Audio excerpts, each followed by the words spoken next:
Good morning বন্ধুরা, welcome back to the channel. আসলে সবাই ভালো আছে, সুস্থ আছে, কিন্তু আমি ভালো নেই। ভীষণ মাথা ব্যথা, মেয়েরও জ্বর, আমারও জ্বর জ্বর ভাব। মানে কি বলবো, আর ভালো লাগছে না। ঘড়িতে প্রায় 11টায় বেজে গেছে, কিন্তু উঠে তো কাজ করতে হবে। হ্যাঁ মা বলো, ঘুমাক মা, উঠে তো কাজ করতে হবে।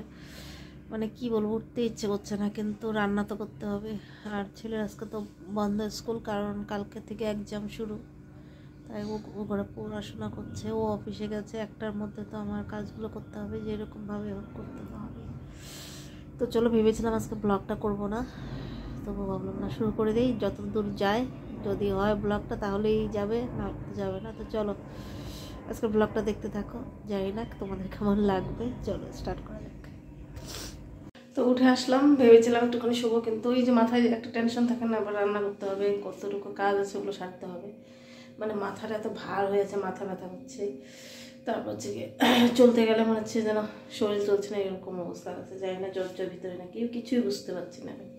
যেমন যেন একটা লাগছে, এদিকে মেয়ের শরীরটাও ভালো নেই, এগুলো টেনশন, ভালো লাগছে না।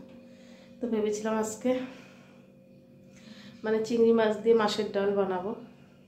তো ও খুব পছন্দ করে, মাছটা বেরও করেছি, বের করার পর দেখি আমি তার পাচ্ছি না। তারপর ওকে ফোন করে বললাম, বলছে লাগবে না, ওটা এখন বানাতে রোববার, কারণ কালকে স্যাটারডে। আর হচ্ছে গিয়ে কথাও বলতে পারছি না ভালোভাবে। আর হচ্ছে গিয়ে বানাবো খিচুড়ি, মুসুর ডাল। বলো মুসুর ডালে খিচুড়ি করো, ডিমের অমলেট করবো, শর্টকাট। এখন অতটুকু না করলেও হয় না, করতে তো হবেই। শরীর ব্যথা, মাথা ব্যথা। আর গোলাপটা তোমাদের দেখানোই হয়নি ভালো করে ফোটার পর, তাই ভাবলাম চলো দেখিয়ে দিই।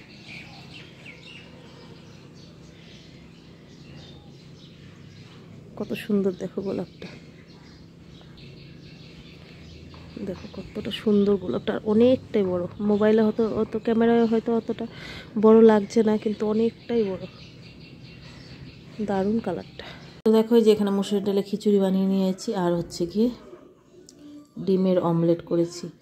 তো ওদের খাওয়া হয়ে গেছে, এখন আমি খাচ্ছি। তার সঙ্গে লেবু নিয়ে নিয়েছি আর লঙ্কা নিয়ে নিয়েছি। মানে মুখটা কেমন যেন হয়ে আছে না, একটু লঙ্কা লেবু খেলে ভালো লাগছে। আর এটা সকালে একটা পুরি বেঁচে গেছিলো, ফেলে দেবো, এটা নিয়ে নিয়েছি আর কি, খাইনি, এখনও রয়েছে।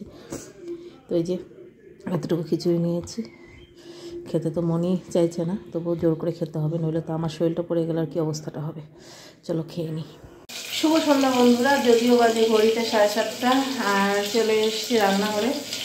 তো মেয়ে কিছুই খেতে পারছে না, তাই হয়তো বললাম কী খাবি, তো বললো চিকেন বিরিয়ানি খাবে। তাই একটুখানি কুকারের মধ্যে চিকেন নিয়ে এসছে মেয়ের জন্যই। এখন জানি না খেতে পারবে কিনা, কুকারের মধ্যে একটুখানি বানিয়ে দেবো, তাই আর কি এটাই রেডি করছি। বিরিয়ানি আলুটা ভেজে নিচ্ছি, আর এটাতে হচ্ছে কি পেঁয়াজটা ভেজে নিয়ে একবারে মানে করে দেবো, কারণ হাঁড়ির মধ্যে করতে অনেকটাই মানে হয়ে যাবে। এটা পেঁয়াজ কেটে রেখেছিলাম, মাংসটাকে ম্যারিনেট করে রেখে দিয়েছি। এটা হচ্ছে পরের দিনের মানে সকালে, পরদিন সকালবেলা। তো আমার আগের দিনও ভালো করে ব্লগ করতে পারিনি, একটু একটু করে করেছিলাম, শরীর খারাপ নিয়েই করেছিলাম, না করলেও ভালো লাগে না এখন। আর মাঝখানে কিন্তু আমি 2 দিন ব্লগ দেইনি। যারা আমার ডেইলি ভিউয়ার্স তারা বুঝতে পারবে, ডেইলি ভিউয়ার্স আমার যারা আর কি। তো 2 দিন মাঝখানে শরীর এতটা খারাপ ছিল যে মোবাইলটাও মানে আমি সামনে, চোখের সামনে নিলেও যেন মানে চোখটাও জ্বলছিল, মোবাইলটাও ভালো লাগছিল না, এরকম আর কি অবস্থা হয়ে গেছিলো। তাই আর কি। তো এই যে সকাল সকাল গাছে জল দিয়ে নিচ্ছি, কারণ সকাল সকাল গাছে জল না দিলে কি হয়, মানে গাছগুলো এখন এতটা চড়া, পুরো শুকিয়ে যায় মাটিগুলো। তো জানলার পর্দাগুলো একটু সরিয়ে দিই, নাহলে ঘরগুলো পুরো অন্ধকার হয়ে যায়। আর বাইরে পুরো কটকটা কিন্তু রৌদ্রু, কিন্তু ভিতরে তো আর মানে ভিতরে জ্বর তো ঠান্ডা ঠান্ডাই লাগছে যেন।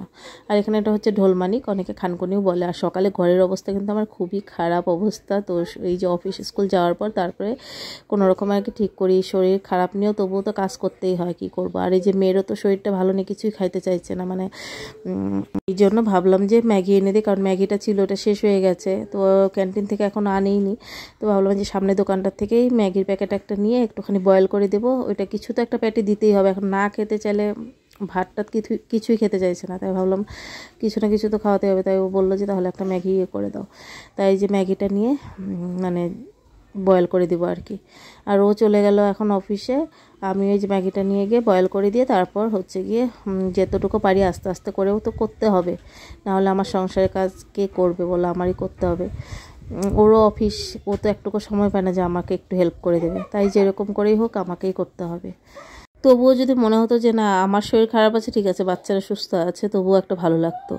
মানে বাচ্চাদের শরীর খারাপ হলে আরও মানে মনটা ভালো লাগে না, তখন মানে আরও বেশি মানে ওর শরীরটা মানে খারাপ হয়ে যায় এরকম আর কি। যাই হোক, বাইরে দেখতেই পাচ্ছি পুরো কটকটা রৌদ্র। আস্তে আস্তে এখন যদি শরীরটা ভালো হয়ে যায়, ওষুধ তো খেয়েছি, তাহলে তো মানে কি বলবো, শান্তি পাবো আর কি। একদম দুপুরে চলে এলাম, দেখতেই পাচ্ছ, কারণ ওইভাবে ভিডিওই করতে পারিনি, ছোট ভিডিওটা আজকে ছাড়বো। তো যাই হোক বন্ধুরা, শরীরটা ভালো হয়ে গেলে ভালো ভালো ভিডিও দেওয়ার চেষ্টা করব। তো এই যে আজকে বানিয়েছি মটর শাক, এখানে সজনে ডাঁটা, আর হচ্ছে গিয়ে ঝুরি আলু ভাজা করেছি, আর হচ্ছে গিয়ে একটুখানি ফ্রিজে পনির ছিল, ওই পনির দিয়ে ভেজ ডাল করেছি। দেখি কি দিয়ে খেতে পারে বাচ্চারা, ওইভাবেই চেষ্টা করছি। আমার যতই শরীরটা খারাপ থাকতো, তবুও ওরা খেলে আমার ভালো লাগে।